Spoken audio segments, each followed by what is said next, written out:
আসসালামু আলাইকুম।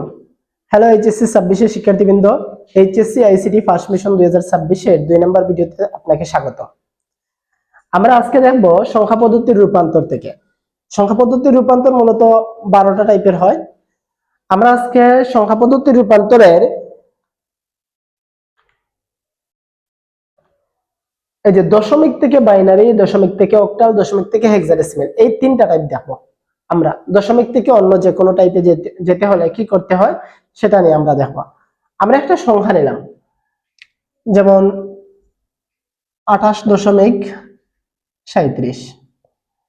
এই সংখ্যাটা আছে দশমিকে। আমরা ওই সংখ্যাকে প্রথমে বাইনারিতে, তারপরে অক্টালে, তারপরে হেক্সাডেসিমালে রূপান্তর করব। দশমিক থেকে যে কোনো সংখ্যা পদ্ধতিতে রূপান্তর করতে হলে আমাদের যে কাজটি করতে হবে, প্রথমে ওই যে রেডিক্স পয়েন্ট বা ভগ্নাংশের বাম পাশের যে অংশটা আছে, পূর্ণাংশ যেটা আছে, এই অংশকে আমরা কি করব, ভাগ করব তার বেস দিয়ে। যেমন বাইনারিতে রূপান্তর করতে হলে 2 দিয়ে ভাগ করব, অক্টালে রূপান্তর করতে হলে 8 দিয়ে ভাগ করব, হেক্সাডেসিমালে রূপান্তর করতে হলে 16 দিয়ে ভাগ করব। অর্থাৎ তার বেস দিয়ে সবসময় কি করব, ভাগ করব দশমিকের আগের সংখ্যা। এবং দশমিকের পরের সংখ্যাকে কি করব, বাইনারিতে যেতে হলে 2 দ্বারা গুণ, অক্টালে যেতে হলে 8 দ্বারা গুণ, হেক্সাডেসিমালে যেতে হলে 16 দ্বারা গুণ করব। তাহলে আমরা প্রথমে 28.37 কে বাইনারিতে রূপান্তর করি। এখানে দশমিকের আগে আছে 28, এই দশমিকের আগের সংখ্যাকে আমরা প্রথমে বাইনারিতে রূপান্তর করি। 28 কে যদি আমরা বাইনারিতে রূপান্তর করি, বাইনারির বেস কত আছে আমরা জানি, বাইনারির বেস 2। তাহলে আমরা 2 দ্বারা প্রথমে ভাগ করব। 28 কে 2 দ্বারা ভাগ করে 14 দুগুণে 28, তাহলে 14। ভাগফল এখানে বসাবো আর ভাগশেষ এখানে বসাবো। ভাগশেষ কত আছে, 16। আবার 14 কে আমরা কি দ্বারা ভাগ করব, 2 দ্বারা। 14 কে যদি 2 দ্বারা ভাগ করি তাহলে 7 দুগুণে 14, আর হাতে কত থাকে, 0। আবার 7 কে 2 দ্বারা ভাগ করব, 7 কে যদি 2 দ্বারা ভাগ করি, 2 দিয়ে যদি 7 কে ভাগ করি কত হবে, 3 দুগুণে 6, তাহলে 3। ভাগশেষ কত আছে, 1। আবার 3 কে 2 দ্বারা ভাগ করলে 2 একে 2, আর অবশিষ্ট থাকে 1।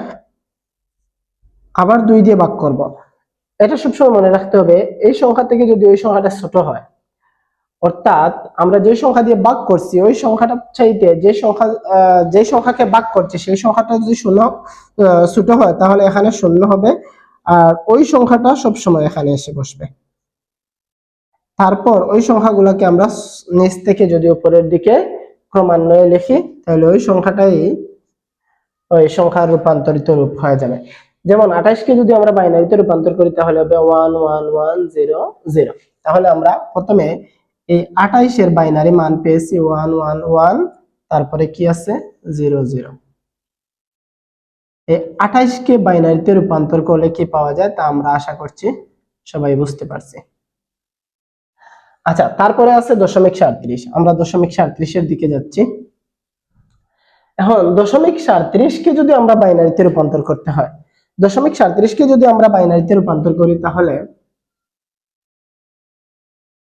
যে 0.37, আমরা দশমিকের পরে যে সংখ্যাটা আছে সেই সংখ্যাকে সবসময় কি করব, গুণ দিব, আর দশমিকের আগের সংখ্যাকে ভাগ করব। এই সংখ্যাকে কি দিয়ে গুণ দিব, যেহেতু বাইনারিতে যাচ্ছে আর বাইনারির বেস হচ্ছে 2, তাই আমরা 2 দিয়ে গুণ দিব। তাহলে 2 দিয়ে গুণ দিলাম। আমরা এখানে বসাবো গুণফল, আর এখানে লিখবো আমরা ভগ্নাংশ।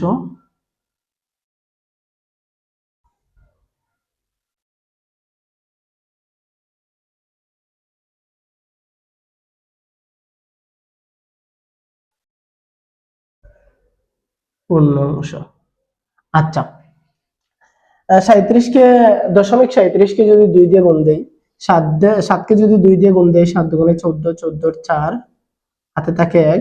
2 দিয়ে যদি 3 কে গুণ দেই, 3 দুগুণে 6, আর হাতে রেখে 7 দশমিক এখানে দশমিকের পরে 2 ঘর আছে, দশমিকের পরে আমরা 2 ঘর বসালাম। এখানে পূর্ণাংশ কত পেয়েছিলাম, 0। এই 0টা বসালাম, আর ভগ্নাংশ কত ছিল, 37 34 বসালাম 34। আবার ওই 34 কে আমরা কি করব, 2 দিয়ে গুণ দিব। সরি 34 বলছিলাম 74 হবে। 74.74 গুণ কত, 2। 2 দিয়ে যদি আমরা 4 কে গুণ দেই, 4 দুগুণে 8, হাতে নেই। 2 দিয়ে যদি আবার 7 কে গুণ দেই, 7 দুগুণে 14, 14 14 বসালাম। এখানে দশমিকের পরে কয় ঘর ছিল, 2 ঘর, আমরা 2 ঘর পরে দশমিক দিলাম। দশমিকের দশমিকের আগে, দশমিকের পরে ছিল 8 4, আর দশমিকের পূর্ণ সংখ্যায় কত ছিল, 1, আমরা এই একটা এখানে বসালাম। আবার এই দশমিকের বা ভগ্নাংশের অংশে যেটা আছে ওই অংশকে আবারও 2 দিয়ে গুণ দিব আমরা। তাহলে 4 8 কে আমরা 2 দিয়ে গুণ দিলাম। 2 দিয়ে গুণ দিলে 8 কে যদি আমরা 2 দিয়ে গুণ দেই তাহলে কত হবে, 8 দুগুণে 16, 16 6 হাতে থাকলো 1, 2 দিয়ে আবার 4 কে গুণ দিলে কত হবে, 4 দুগুণে 8, আর হাতে রেখে 9 বসালাম 9, তারপরে আবার দশমিক 0। তাহলে এখানে পূর্ণ অংশ কত আছে, 0, তাহলে আমরা এখানে 0 বসালাম। আর ভগ্নাংশে বা দশমিকে আছে কত, 96 বসালাম। এইগুলাকে আমরা যদি উপর থেকে নিচ আকারে বসাই তাহলে ওই সংখ্যাটার 37 এর বাইনারি মান পেয়েছিলাম 37 কে যদি আমরা ভগ্নাংশের বাইনারিতে রূপান্তর করি, দশমিক 37 কে, তাহলে পাবো 0 1 0 ডট ডট। আরো আছে, আমরা আরো পাবো। এই পর্যন্ত। এই হচ্ছে 28.37 এর বাইনারিতে রূপান্তরিত মান। এখন আমরা দেখব এই 28.37 কে অক্টালে রূপান্তর করব। এই 28.37 কে অক্টালে রূপান্তর করব। এভাবে যে কোনো সংখ্যা আসুক, বাইনারি থেকে যদি আমরা অক্টালে দশমিক থেকে যদি আমরা বাইনারিতে রূপান্তর করতে হয় তাহলে দশমিকের আগের সংখ্যাকে আমরা কি করব, 2 দ্বারা ভাগ করব, আর দশমিকের পরের সংখ্যাকে আমরা 2 দ্বারা গুণ দিব। গুণ দিয়ে যা পাবো তাই এইভাবে বসাবো। আশা করছি সবাই বুঝতে পেরেছো। আমরা দশমিক থেকে বাইনারি দেখেছি, এবার দেখবো দশমিক থেকে অক্টালে রূপান্তর। দশমিক থেকে অক্টালে রূপান্তর করতে হলে আমাদের জাস্ট 8 এর গুণের নামতা জানলেই চলবে। 8 এর গুণের নামতা জানলে আমরা দশমিক থেকে অক্টালে রূপান্তর করতে পারবো। আমরা 28.37 কে অক্টালে রূপান্তর করব। প্রথমে 28 কে কি করব, 28 কে অক্টালে রূপান্তর করব। দশমিকের আগের সংখ্যাকে অক্টালে রূপান্তর করতে হলে কি করতে হয়, আমরা ভাগ করব। কত দিয়ে ভাগ করব, তার বেস দিয়ে। বেস কত আছে, 8, যেহেতু অক্টালে রূপান্তর করছি তার বেস হচ্ছে 8, 8 দিয়ে প্রথমে ভাগ করি। 8 দিয়ে 28 কে ভাগ করলে কত হয়, আমরা 8 এর নামতা বলি, 8 8 আর 2 গুণ 16, 3 8 24, 4 8 32, তাহলে 3 বার যায়, অবশিষ্ট কত থাকে, অবশিষ্ট থাকে 3 8 24 4, ওই যে 24 হয়েছে, 28 হইতে আর কত লাগে, 4, আমরা 4 বসালাম।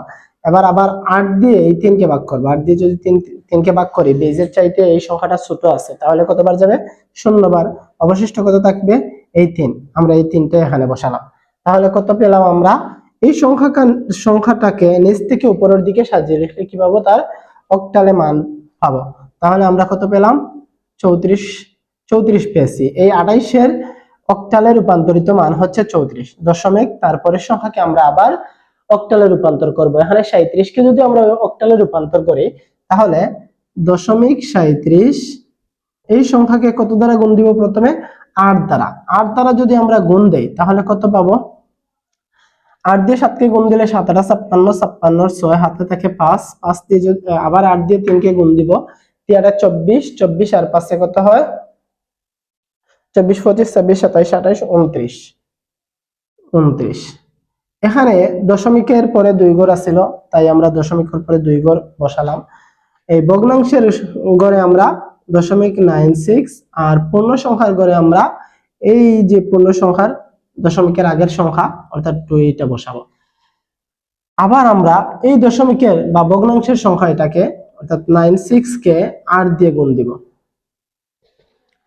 7 8 6 48, 48 এর 8 হাতে থাকে 4, আবার 8 দিয়ে যদি 9 কে গুণ দেই তাহলে 8 9 72, 72 এ আর হাতে ছিল 6 48, 4 72 আর 4 হচ্ছে 76, আমরা 76 এর 76 বসালাম, দশমিক দিলাম এখানে। তাহলে আমরা দশমিকের আগে কি আছিল, দশমিকের আগে ছিল 7, আমরা বসালাম 7 আর 6 8, এখানে 6 8 দশমিক বসালাম। আবার এই 6 8 কে 6 8 কে দশমিক 6 8 কে আমরা আবারও কি করব 8 দিয়ে গুণ দিব। দশমিক 6 8 কে যদি আমরা 8 দিয়ে গুণ দেই তাহলে 8 8 64, 64 এর 4 হাতে থাকে 6, 8 দিয়ে যদি আমরা আবারও 6 কে গুণ দেই তাহলে 6 8 48, 48 আর 6 হচ্ছে 54, এখানে বসালাম আমরা 54। এই দশমিক দিয়ে দিলাম, 2 ঘর পরে আছে দশমিক, তাই দশমিকের 2 ঘর পরে দশমিক দিয়ে দিলাম। এখানে ভগ্নাংশে বা দশমিকের পরে পেয়েছিলাম 4 4, দশমিক 4 4, আর কত আছে দশমিকের আগে ছিল 5। এইটা আবার উপর থেকে নিচ দিয়ে আমরা যে সংখ্যাটা উপর থেকে নিচ বরাবর যদি লিখি তাহলে যেটা পাবো সেটাই হচ্ছে দশমিকের পরের সংখ্যার রূপান্তরিত মান 275।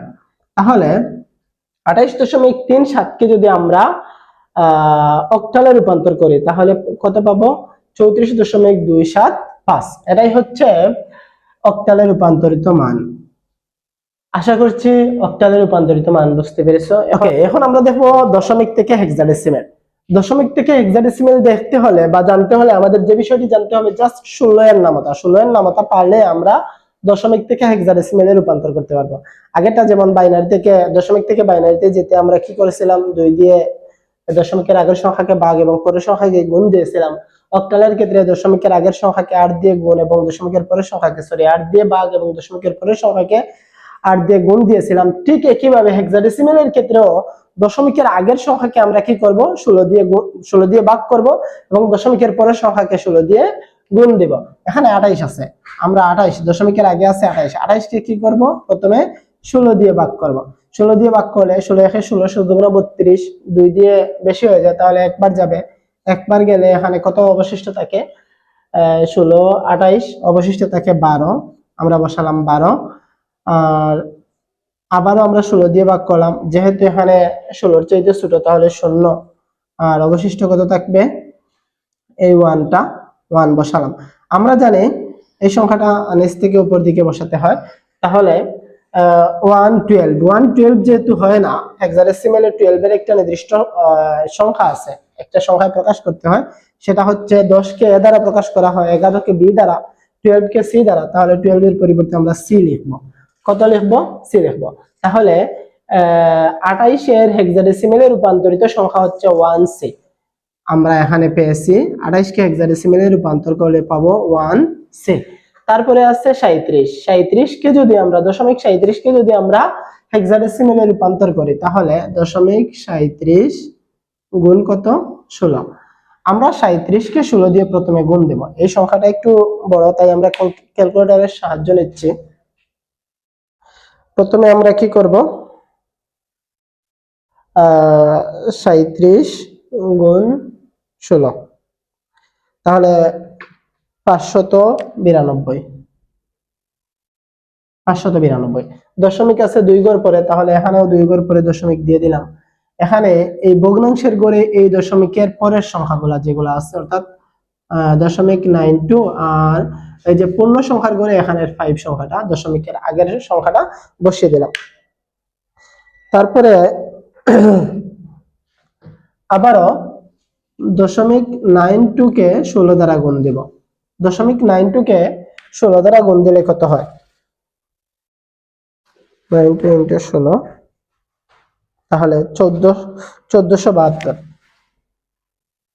1472 দশমিক কয় ঘর পরে আছে 2 ঘর পরে, তাহলে এই ডান দিক থেকে 2 ঘর পরে দশমিক দিয়ে দিলাম। এখানে দশমিক ভগ্নাংশের ঘরে 0.72 আর পূর্ণ সংখ্যার ঘরে এই কি আছে 14 মানে কি হেক্সাডেসিমেলে 14 হচ্ছে ই মানে হচ্ছে 14, অর্থাৎ 10 এর পরিবর্তে আমরা কত লিখতে পারি 10 এর পরিবর্তে আমরা লিখতে পারি এ, এবং 11 এর পরিবর্তে বি, 12 এর পরিবর্তে সি, 13 এর পরিবর্তে ই ডি, আর 14 এর পরিবর্তে ই। এখানে যেহেতু 14 আছে 14 এর পরিবর্তে আমরা ই বসালাম। আবারও 7.72 ইনটু কত 16, আমরা 72 কে 16 দ্বারা গুণ দিব।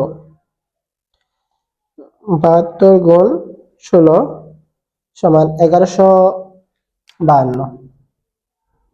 1152 দশমিক দিব আমরা 2 ঘর পরে, দশমিক দিলাম 2 ঘর পরে, এখানে বসালাম 52 আর দশমিকের আগের সংখ্যা 11, 11 এর পরিবর্তে আমরা কি দিতে পারি বি। আর আমরা দশমিকের পরের সংখ্যাগুলা যখন আমরা এখানে বসাবো তখন উপর থেকে নিচ বরাবর বসাতে হয়, অর্থাৎ 5 এটা হচ্ছে হেক্সাডেসিমেলে রূপান্তরিত রূপ।